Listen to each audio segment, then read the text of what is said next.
O-H-I-O. we Tyvis Powell, Mikey McNuggets. we We are back, 2 minutes baby. away from Let's the go. Buckeyes winning the national championship. They lead by 8. They just converted a massive bomb to Jeremiah Smith to essentially put the nail in the coffin. And Tyvis, the Ohio State Buckeyes are about to be national champions for the first time since you were a national champion following the 2014 2015 season. You know what? It's long overdue. First of all, this should have happened years ago. I'm glad that these boys finally is getting this done, man. It's if you get to know some of these guys, man, you really want it bad for them because it's a good group of people. And man, like the game was shaky. Listen, I didn't fret now one time. It's funny because this game started off exactly how it started off when we played Oregon in 15. They take it right down, punch them in the mouth, score, and it was a wake-up call. But I'm glad that these guys was able to answer the call, man. Guys stepped up and made plays when they needed to. There was a couple of guys that I warned people about. That Great House kid, I kept saying all week that they had this slot dude, Great House. That's the only dude I was worried about, and he made some big-time plays in this game. But Notre Dame they ain't got enough. Exactly what I've been saying. Like they got a good game plan and all those things, but they just don't have the Johns and the Joes. Ohio State do. This was a special year for Ohio State. It was inevitable that these guys was going to win from the moment we seen them play Tennessee till now. We kind of knew that this was coming. And man, like I said, I'm so happy we back on top, baby. We where we belong, on top. We need to be talking about a back-to-back soon. I will say this, Tyvis, and then we will praise Ohio State with all the love and admiration that a championship team deserves. But this game should have been over like an hour and a half ago. They should have won this game by 50. It was 31-7 at one point. And after that Ibuka fumble, it felt like Chip Kelly and Ryan Day went into prevent. Just don't lose the game mode. It ended up making it a lot closer. But that is neither here nor there because the Ohio State Buckeyes are 2 minutes away from being national champions. And barring another fumble here as they get lined up for a first and goal play with 2 minutes left, they're in the I formation tie. It is going to be a party in Columbus tonight. And I'm not sure how close you live to campus, Ty, but are you going to be hearing the streets of Columbus light up with energy and championship euphoria tonight? Like, are you in that zone of chaos? No, I'd say I'm probably like 15, 20 minutes away from campus. Okay. So I won't hear that count. And maybe I hear some people in my neighborhood yelling and screaming outside, but listen, last time we wanted all that, our campus went crazy. They was like, they like maced the whole high street and everything. So y'all gonna be out there partying. Make sure y'all be safe, man. And make sure you protect your eyes. To be safe out there, have fun, enjoy it, man. This is, like I said, this should have happened a long time ago, but I'm glad that it's finally getting done. I know Ryan Day, even though him and I may have had our differences, I'm glad that he was able to get over the hump on this one. He actually, the funny thing is, he did a lot of the things that he was mad at me for saying. He did.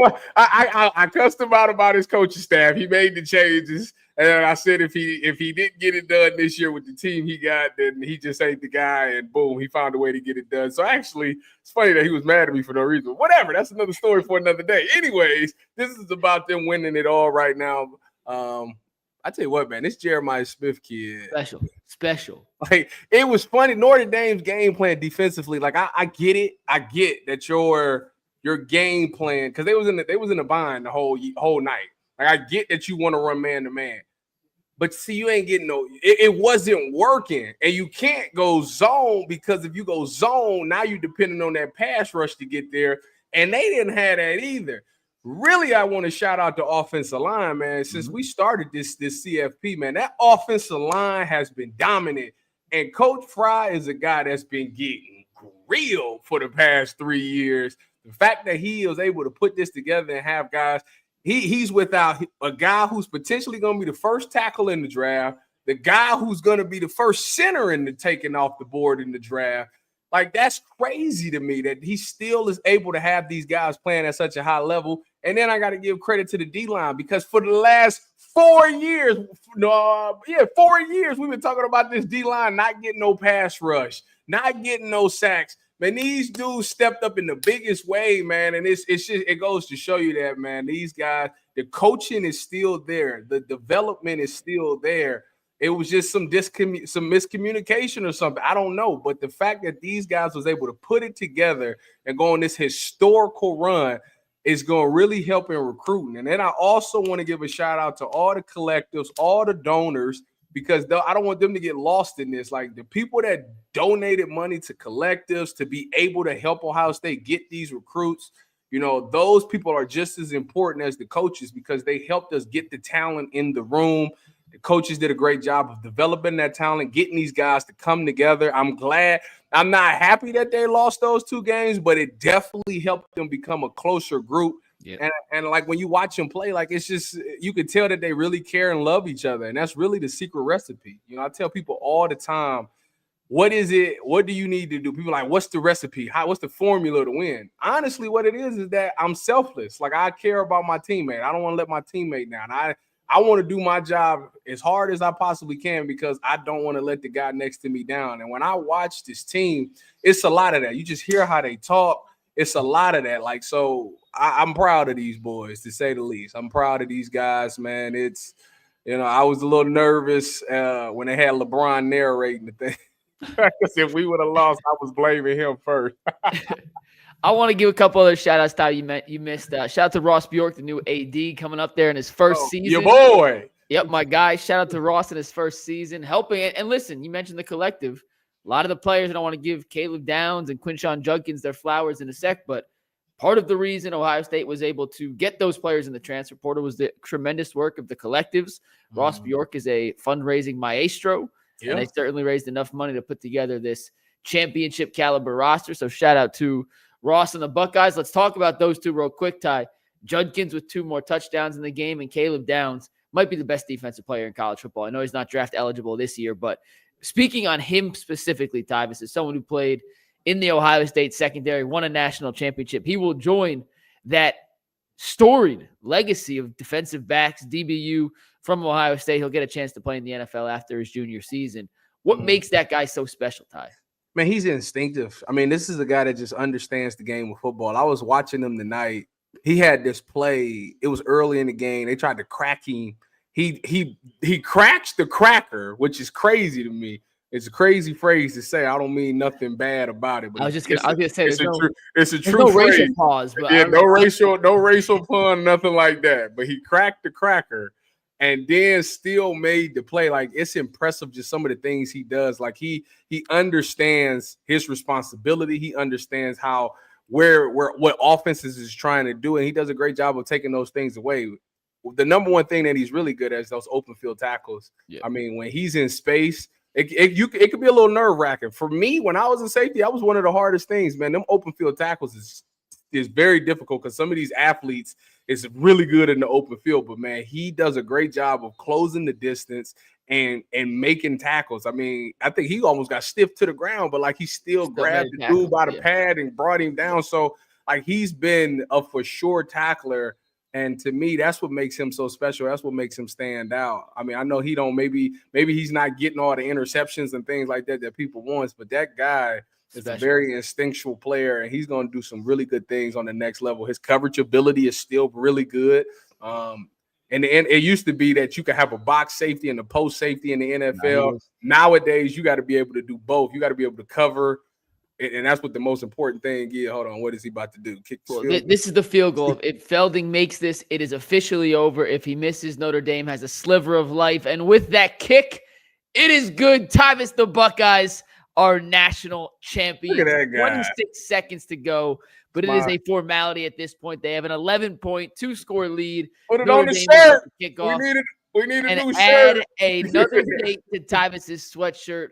For the third time this century, Tyvus, the Ohio State Buckeyes are kings of the college football world. Yeah, man, this is. I gotta know who get MVP. I'm pretty sure Quinshon probably gonna get MVP for offense. For defense. Now listen, it's been Mike Doss got it in 02. I got it in 14. We need a safety to get it. I hope Caleb Downs did enough to be able to get defensive player of the game. But man, look, even Fielding was the guy that we was ready to run out of town after the Team Up North game, and boom, he bounces back and seals the deal, man. So like I say, man, everybody on this team faced adversity. Everybody on this team has answered the bell when it was time, when it really mattered the most. And yeah, man, you can't even hate on them. Like I don't even if you're an outsider, I don't even know how you can even hate on this team. I seen RG3 tweeting about the moral of the story is shut up, just pay $20 million. And the funny thing is everybody had the right response to it. It was like, bro, Texas and Oregon have more money in NIL and they still didn't get it done. So I don't want this to be diminished in no way. You can't take nothing from this team. They literally had the toughest road to getting to the national championship with playing Tennessee, Oregon, Texas, and now Notre Dame. They played a juggernaut. They have slayed every demon that you've ever said about them. They've answered it when it mattered the most. So this is one that was absolutely earned. Yes, they got the Team Up North mark on their resume, but listen, at the end of the day, raising the banner is very important. They still got to get over that Team Up North hump, which I believe they will do next year. I think that they needed to see this success. But, man, listen, none of that matters tonight. The only thing that matters is these guys as champions, man. And it's a wonderful feeling. I can't wait to see all this confetti fall. They got to make sure they do some angels in the confetti and make sure you take some confetti home. You ready for a stat tie? Yeah. According to ESPN Stats and Info, Ohio State, with tonight's national championship win, has 5 wins this season over AP top 5 opponents. They're just the 4th team to ever do that, joining the 2019 LSU Tigers. That's the Burrow, Jamar Chase, Justin Jefferson year. 1967 USC and 1943 Notre Dame. As there it is, Tyvis. It is official. The confetti is falling. The Buckeyes have won the national championship. Ryan Day, in a span of 6 weeks, goes from on the hottest of hot seats to the first coach since Urban Meyer to win the national championship.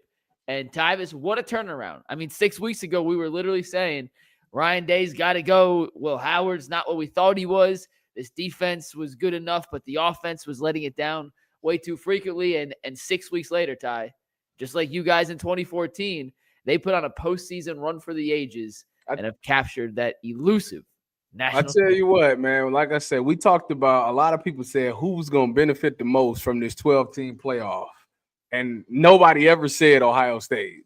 Nobody. We was talking about Penn States. We was talking about the Notre Dames.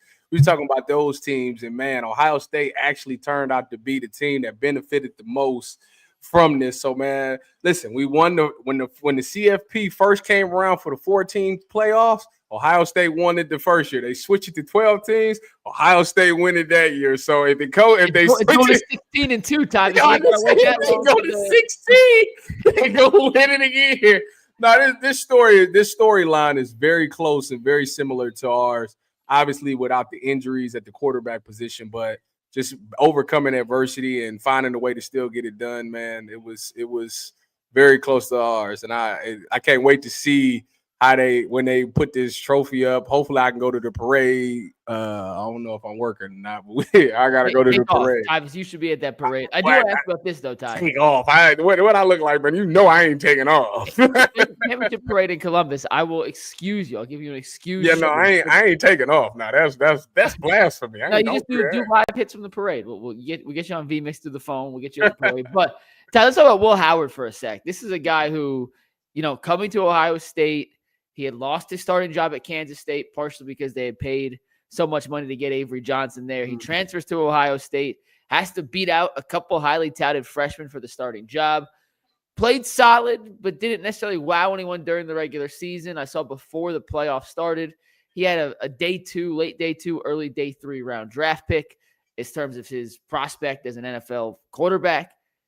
But talk about a guy who boosted his stock and played his best in the biggest moments over those last 4 games. And even tonight, wasn't asked to do a ton with his arm, but that late 3rd down bomb to Jeremiah Smith could not have been thrown any better. A couple touchdown passes and kept the chains moving with his legs. I was really, really impressed tonight.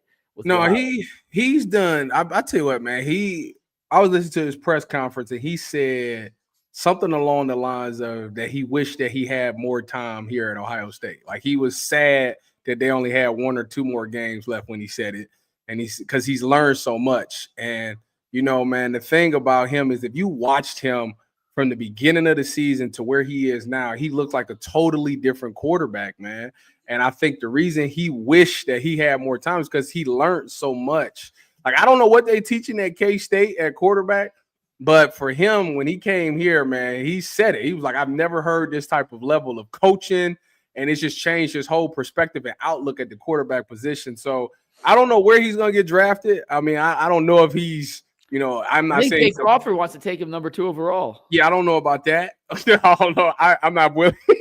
you need to stop. Yeah, I'm not willing to go there with him. He's one of those guys that he needs to get with a good quarterback coach in the NFL that continues to develop him. He gets in the right system. He sits behind the right veteran, man. I think he could, learn and really materialize into a really good quarterback, because I was very impressed with some of the things. I mean, at the beginning of the year, everybody questioned his deep ball. And then you watch him in this CFP, like he was money on deep ball. So it was like he really learned his lesson there, and he just got confident. And what I like about him is he wears his heart on his sleeve. He's not like over cocky like Baker is, but like he got some swag to him. You could tell he's very passionate about this game. And I think that that's going to help take him far in the NFL. Guys can smell when a quarterback is BSing, and for him, he does come off to me as a true leader, as a genuine guy. So like I said, I'm not saying that he's going to come into the league and just take the league by storm. I don't think that's going to be the case. But I think if you give him a couple of years and he learns a couple of things here and there, and he develops like he developed in this second half of this season, I think he could be a really good quarterback for an NFL team. Yeah, we'll see. I'm not here to evaluate quarterback prospects after Ohio State just wins the national championship, but he certainly helped his draft stock. For sure. Answered a lot of questions that some guys had about him. Tyvis, when you look at up and down the rest of this roster, I mean, this was a team that had a roster assembled to win a championship this year. They brought in a ton of guys. Dane Brugler, who's one of my favorite NFL draft guys to follow, said this Ohio State team could break Georgia's record and have up to 16 guys drafted in the upcoming NFL draft, which just goes to show you the plethora of talent they have. Ohio State's going to have to replace a lot of these guys, but as a senior and coming from someone like you who won a national championship and then went on to play in the NFL, to end your career on a note like that, Tyvis, there just can't be a better feeling, especially for guys like Jack Sawyer and JTT and some of those 4-year seniors who they kind of been through the ringer and not come through in those big-time moments. This has to be the creme de la creme, the sweetest of sweet feelings as they put a final bow on their college careers. Yeah, no, Jack Sawyer probably needs a statue for what he need to wipe his nose right here though. But he needs a statue. You can tell that guy was the heart and soul of that defense, man. A guy that's from Columbus, a guy that grew up idolizing the Buckeyes, and then being able to bring a championship to the city where you came from, man. Like that's got to be an amazing feeling. That guy to me is going to be a really good football player on the next level. These guys will be bonded for life because of this. And when you talk about them breaking that record, my wife was just asking me about this, and I was going through all the names of the guys that I think is leaving or the guys that's draft eligible, man. And they're gonna come very close. I don't know if they're going to get quite 16, but, man, they're going to come very close. I can count like 14 off the top of my head of guys that's probably going to get drafted off of this team. And then you think about just, if you add a Caleb Downs and a Jeremiah Smith who ain't even eligible, I mean, they'd be right there at 16. So, yeah, this is they made themselves a ton of money in this 4-game run that they had. And it's like I said, it's going to go down in history for sure. Ty, I can't tell if some people in the chat are serious or not. So I'm going to put one up here. I hope this person is being facetious. What they said. Congratulations, Chip Kelly. Now fire Ryan Day immediately. Listen, as you beat Michigan, you won a natty. Tyvis, do Ohio State, and I'm not a Buckeye fan. I'm not from Ohio. Like, I don't have that Buckeye tie. Do people really care about beating Michigan more than winning the natty? Because that's the funny thing is, so I did that autograph signing on Saturday, and it was people in there actually saying that, like, yeah, like I care more about the Wolverine game than the Natty. Like that's a thing. That's a real thing. You know, and like I said, you gotta be from here to understand why there's such a thing. I know like this. The sick thing is this kind of diminishes that game a little bit because you could lose that game and still go on to win it. But like for a lot of OSU fans, like they still are mad at him about that game. It's crazy. I mean, you just won a national champion. Like I get it. I get it. When you start a season now, and I understand like there are 2 goals: win a Natty, beat Michigan. But one of them... No, it's 3 goals. It's beat the team up north, win the Big Ten championship, and then the Natty. So they lost. They hit 1 out of 3. That was that. You know. So is that a good season? As dumb as winning the Natty is always winning the Natty is a successful season. That's what I think. Like, but like I say, people listen. Hey, the crazy thing is they still gonna walk out of here and not have no gold pants. And they never they've never been to Indianapolis. Like that's crazy to think that, but they got the one thing that matters the most. They got the Natty. They got the one thing that matters the most. So you know you can't be mad at them for that. Like I said, where do they rank on the totem pole? Like I said, 2002 is always gonna be king because they didn't lose any games. They went 14-0. We went 14-1. They went 14-2. So I hope the next team ain't 14-3.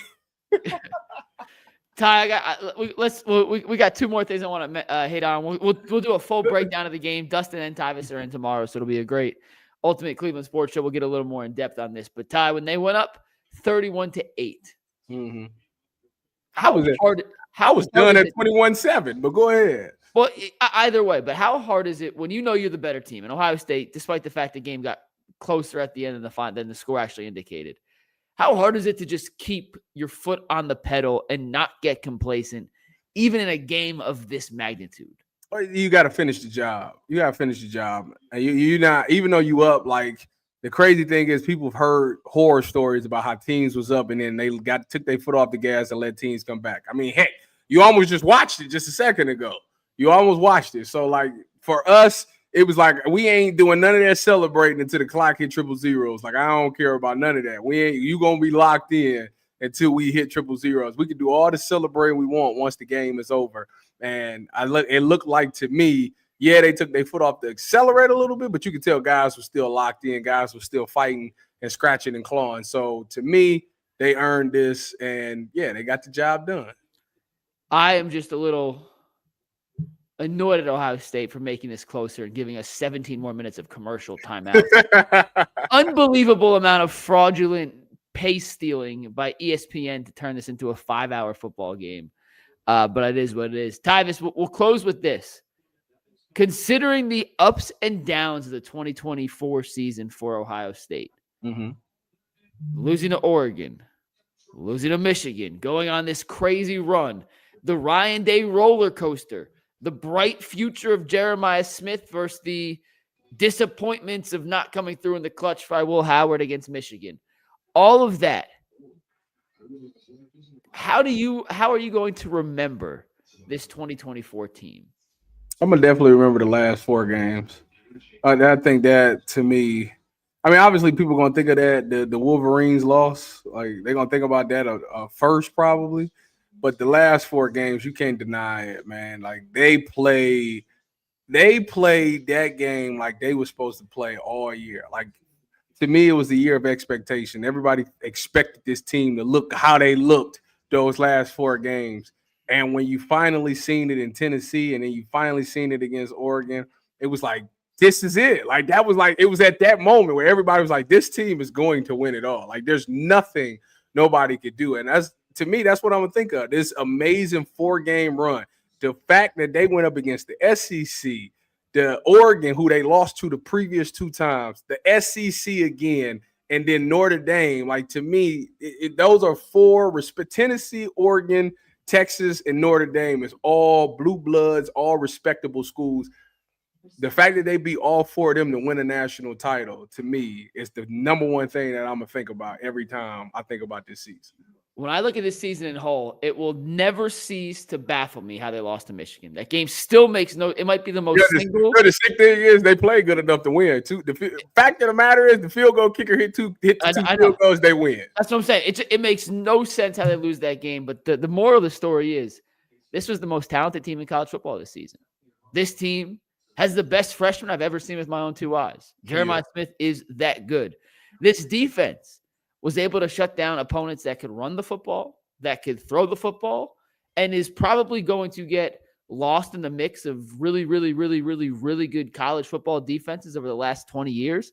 But Ty, I think they're right up there. No, they might be the best defense in Ohio State history, to be honest. And this 4-game stretch in the playoffs, beating Tennessee, destroying Oregon, beating Texas, and then beating Notre Dame tonight. And despite the final score saying it was an 11-point game, there was for not a single second, even on that 74-play drive to start the game by Notre Dame, was I ever worried, because that was everything going perfect for Notre Dame, and it still took them 20 plays to get up and down the field, Ty.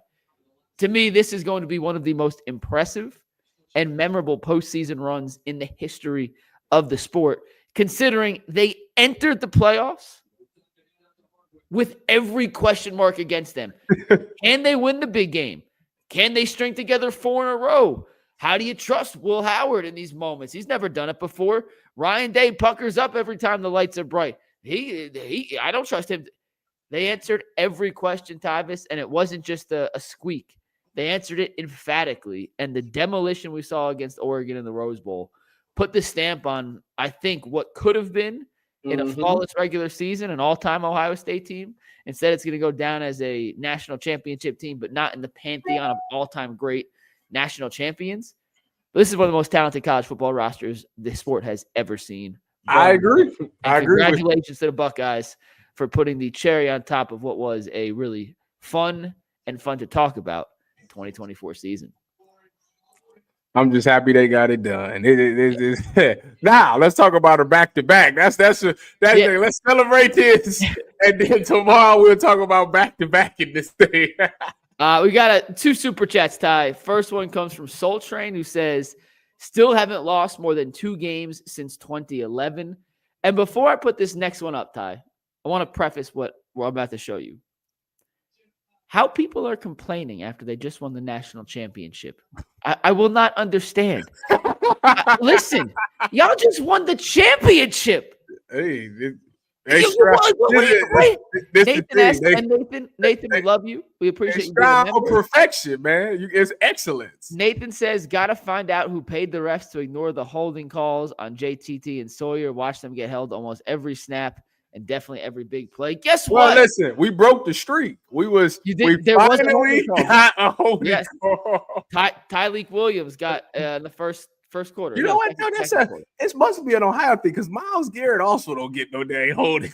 So it doesn't matter. Y'all won the Ohio team. Like, hey, listen, you're right, Nathan. You're not wrong. They definitely missed some holding calls, and the Ohio State lack of holding calls throughout the season is baffling. But let's not get bogged down on some missed holding calls when y'all just won the national championship. All right, go celebrate, man. Go celebrate. I'm about to go drink me some sparkling water. That's how I'm celebrating. Oh, they gave it to Cody Simon. Dang it, the dang MVP is officially out of the safety room. Dang it.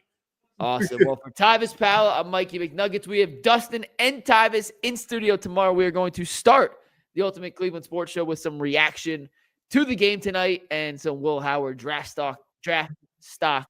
So make sure y'all tune into that. We'll also get into the Cavs, the Browns, and even a little surprise at the end of the show for you guys. Tyvis, congratulations. Your Buckeyes are national champions. We back. We back. Yeah. We'll see you tomorrow.